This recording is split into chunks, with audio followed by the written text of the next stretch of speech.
পটল ছাঁচার এই রেসিপি যে একবার খাবে প্রশংসা করতে বাধ্য হবে। খুবই ইজি, চলেন রেসিপিটা আজ শেয়ার করি। প্রথমে ৮-৯টা খোসাসহ পটল নিয়েছি ধুয়ে। এদিকে ১/৪ কাপ ডাল ভিজিয়ে দিয়েছি, মুসুরির ডাল। এখন এইগুলা এই যে পাটায় কিন্তু থেতো করে নিলাম। আর আধা ঘন্টা পরে ব্লেন্ডারে ডাল দিয়ে এখন ব্লেন্ড করব। ৭-৮ কোয়া রসুন দিছি আর একটু আদা।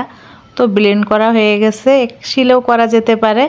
আর এখানে স্বাদ মতো লবণ, স্বাদ মতো হলুদ আর 1/2 চা চামচ মরিচের গুঁড়া আর 1/2 চা চামচ জিরার গুঁড়া অ্যাড করলাম। আর এই যে ব্লেন্ড করা ডালও অ্যাড করলাম। আমি মশলা বেশি ইউজ করি না। 3-4টা কাঁচামরিচ কুচি আর একটা বড় সাইজের পেঁয়াজ কুচি অ্যাড করে ভালোভাবে মিশিয়ে নিচ্ছি। আর এখন আমি এখানে 3 চামচ বেসন আর 2 চামচ কর্নফ্লাওয়ার অ্যাড করে দিলাম। দিলেও হবে কর্নফ্লাওয়ার, না দিলেও হবে, এটা হচ্ছে অপশনাল। ময়দা দিলেও হবে।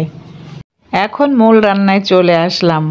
ফ্রাই প্যানে তেলটা গরম করে নিয়েছি আর হালকা আছে এখন এই যে সব মিক্সড করা পটল ডাল দিয়ে দিলাম।